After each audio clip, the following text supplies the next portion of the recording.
Welcome back to Lambo and Matt's World of Sports. Today we're getting into the Week 1 preview of the inaugural season of the Combination League in spring football, the UFL. Obviously, The Rock is a co-owner in it. We're all excited to see what's going to go on. We're going to get into each game. First off, the defending champions from the XFL versus the champions from the USFL, Birmingham Stallions versus Arlington Renegades. We'll get into all the others as well, including championship odds and what we think of some of the players on the teams in these matchups. Big shout out to Sideline Sports Network. As always, let's make sure to visit totempolenation.com for some gear to support the boys. Our socials are scrolling in the ticker if you want to give us a follow there. And if you have anything that you want us to cover specifically from the UFL, let us know in the comments. Let's get into this episode right now.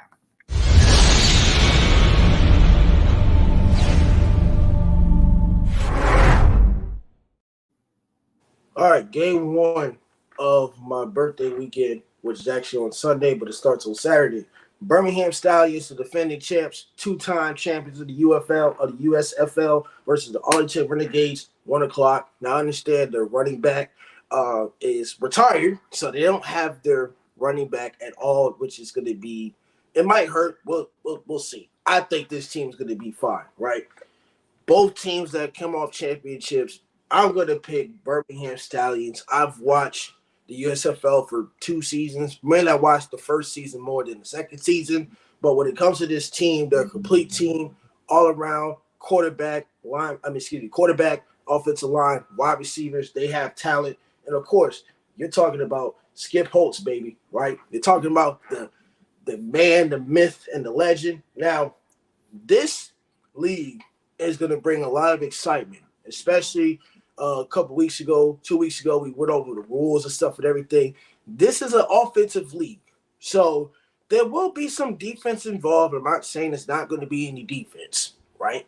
But this league, it wants you to score more points. So what did I say earlier? And I'm going to say the same thing again. This is going to be who has the best quarterback. What teams have the best quarterback? Because if you don't have the best quarterback, and I'm not saying he's going to be Tom Brady, right?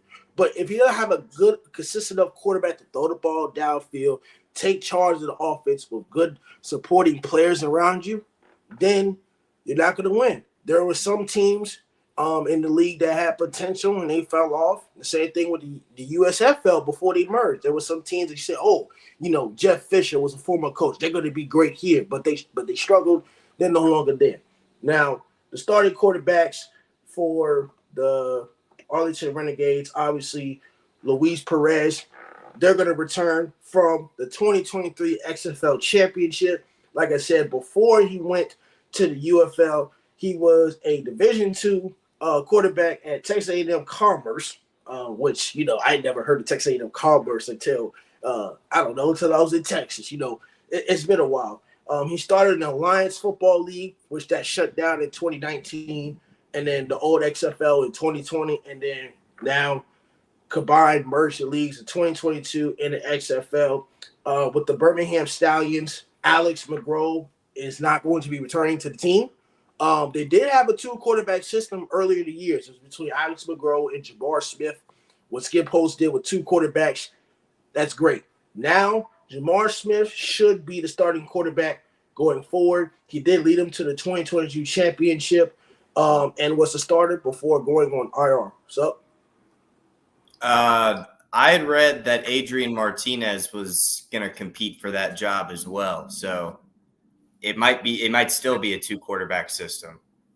It might be. We'll see. It might be. I just think it's Jamar Smith. I didn't really forget that. I just think it's Jamar Smith just because when he played earlier in the years, I know he was hurt. So sometimes I know you're hurt, you don't get your job back.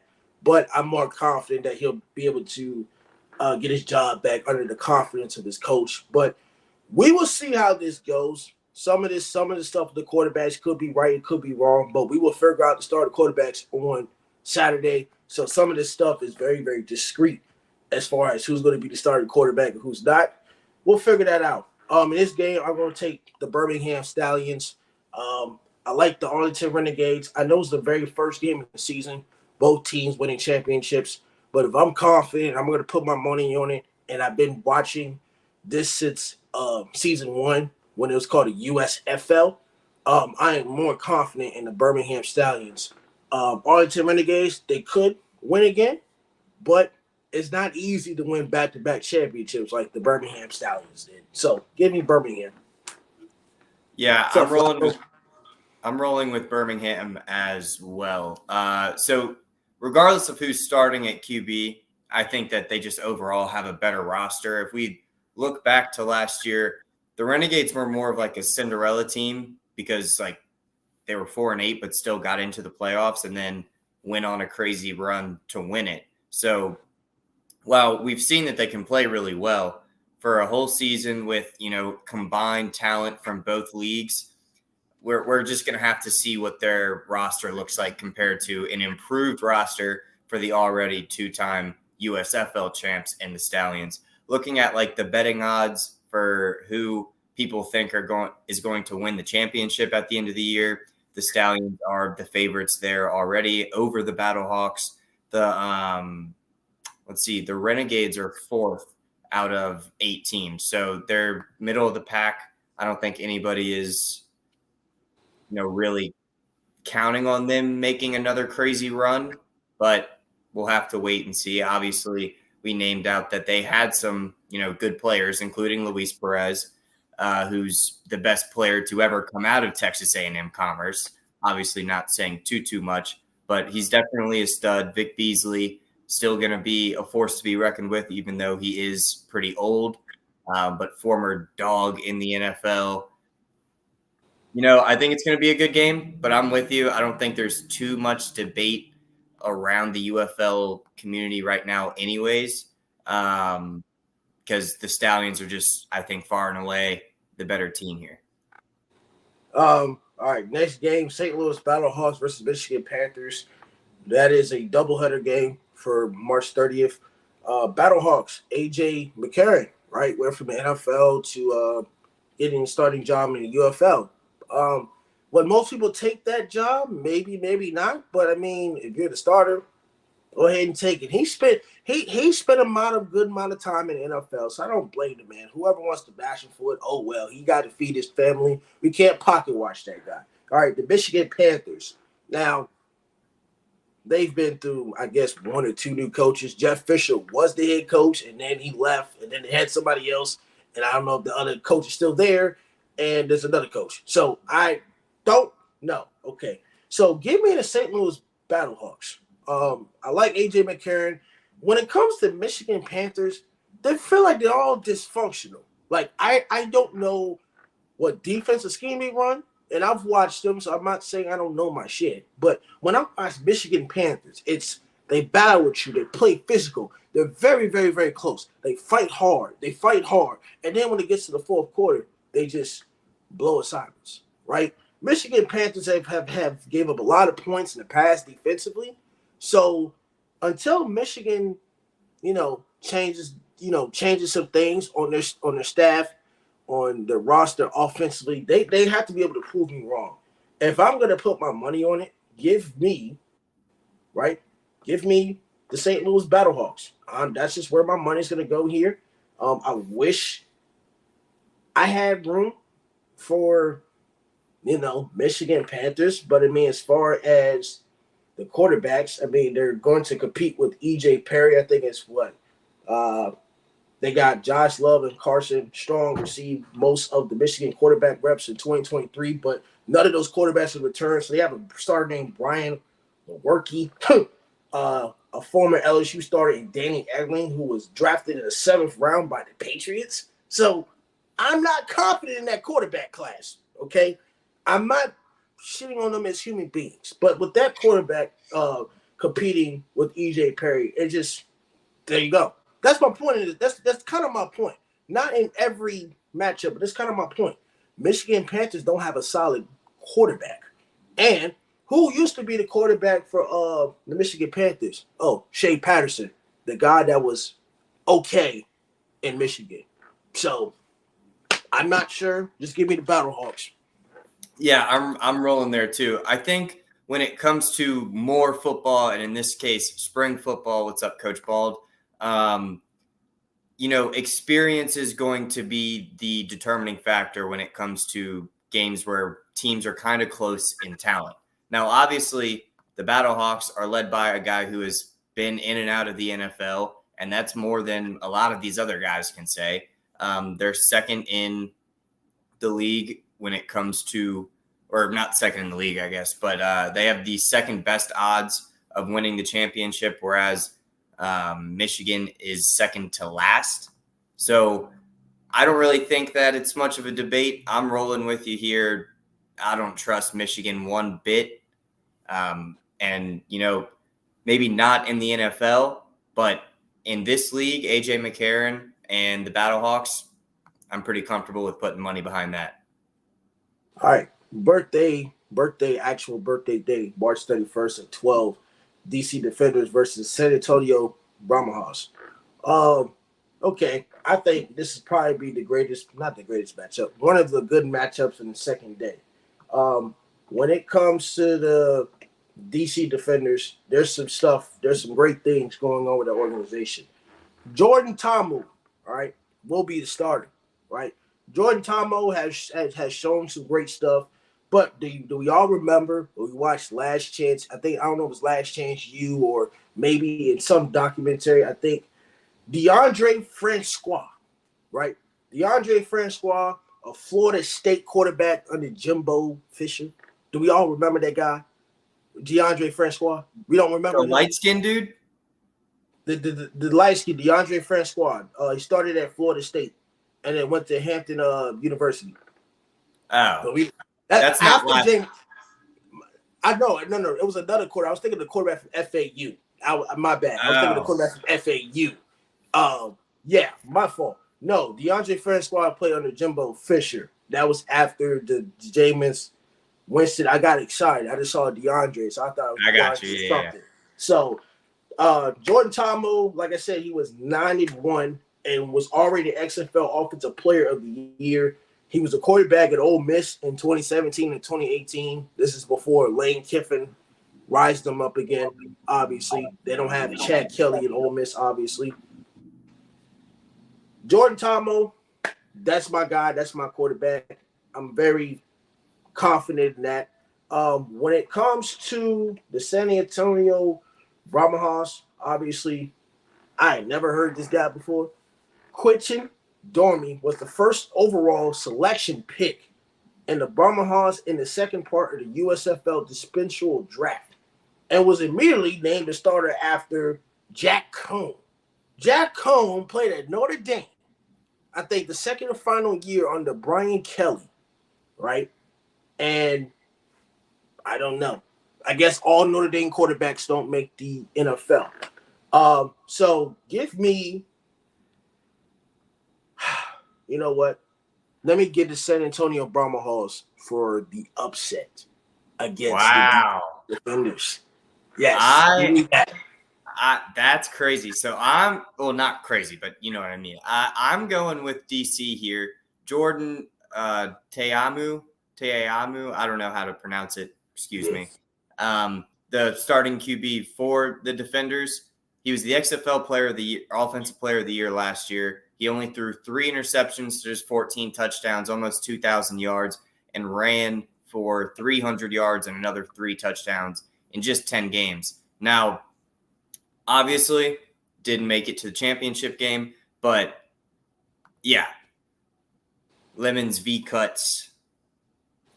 I'm kind of with you. That QB room in DC is legit. So I agree. I know you're going with the upset. Good luck to you. The worst odds to win the championship, San Antonio. Third best is DC. Now, obviously, 3rd out of 8 isn't like top 3, in other leagues, but a middle of the road complete roster from what it seems versus what looks like one of the worst. I'm going to roll with DC.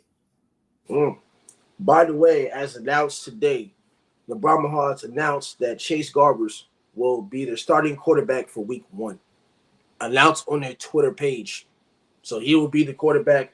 We will see how that goes. The last game, the Memphis Showboats versus the Houston Roughnecks. I think the Memphis Showboats, I think they changed their name because in the USFL, it was called something completely different. But I think they changed their name. There's some teams that shuffled their name a little bit.